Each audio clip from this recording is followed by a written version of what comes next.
Hi and welcome everyone to another episode of Gaming with Jason. So today's video is going to be on the question that was asked of me, and the question was, how do you attack a city and then preserve the resources or preserve the infrastructure, like what I'm talking about?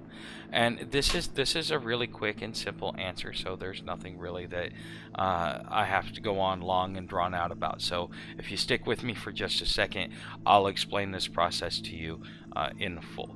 So essentially what it is, uh, if you go look here and you are looking at, let's say, the superiority fighter, what you're looking at is you're looking at units that have little to no damage to this. It's called damage against buildings. Okay, so it looks like a building, and if you see it there, even on the mobile, if it looks like a building, then that's what it's talking about, is for building. So see, an air superiority fighter does not do any damage against the building, but it does do damage against the population, so there is a trade-off.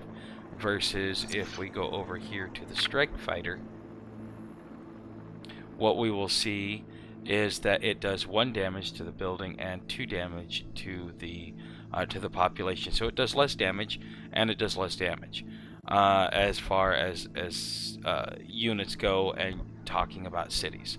Okay, so let's talk about other units that do damage or don't do damage. Helicopters are also going to be really good because helicopters do no damage. So if somebody has, okay, so for example, let me show you something.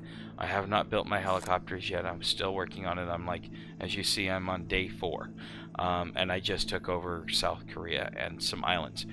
But what you would do in a situation like this, so I want to preserve the airbase here. As you see, I kind of preserved it because I bombarded it for hours on end with my fighter squadron. And as you see, I've got a second one already built.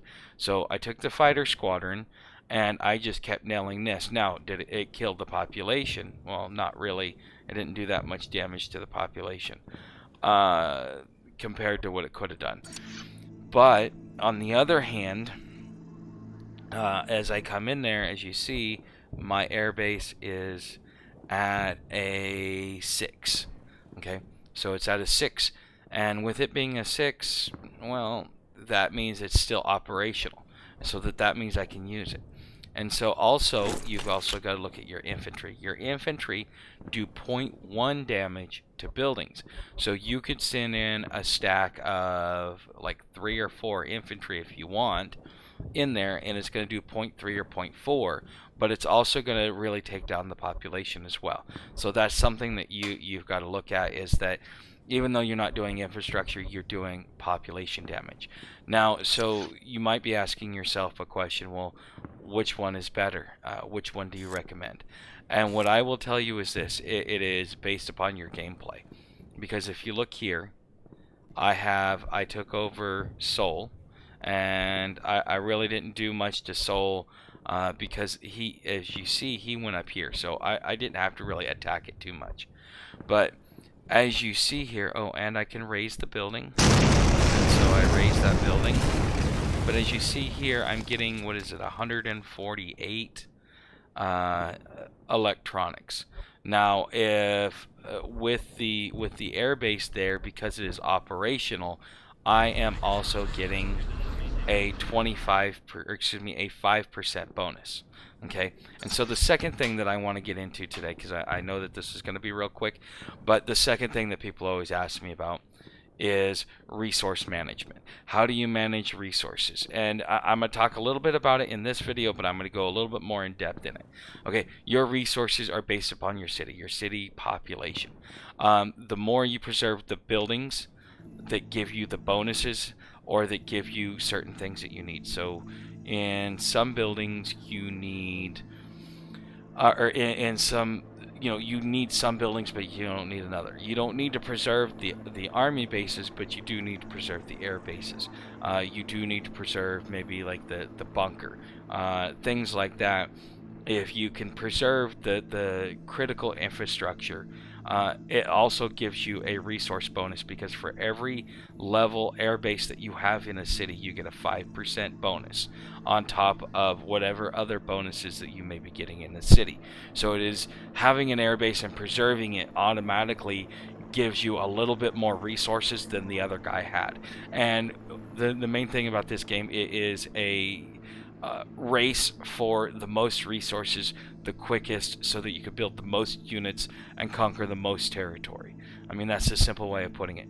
But if you're deciding, do I want to go with strikers and kill buildings? Do I want to go with helicopters because they're limited? Do I want to go with fighters? How do I want to do this? The strategy, again, it depends upon you. But if you want to preserve infrastructure, if you want to preserve population, if you want to preserve resources, this is the way to go.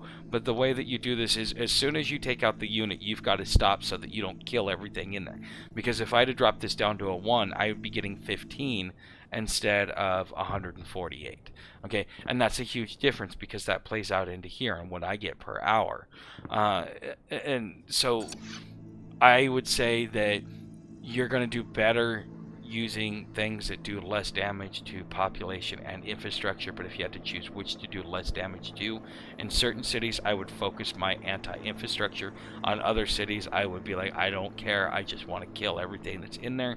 And if you want to go that route, then you want to split it up and just use your superiority fighters and your helos for cities where there's infrastructure you want to preserve. You can do a two-pronged attack. It's going to be a little bit more expensive, but you can do that.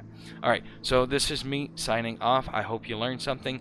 Hey, and if you find value in this, this is one of my many tutorials, as well as I do live I do playthroughs. So if you find this information valuable, please subscribe. I would love to have you as part of the family. If you have any questions, please leave them down in the comments. I generally almost always respond. And if I don't respond, I make an immediate video about it, like I'm doing today. So I will see you guys in the next video.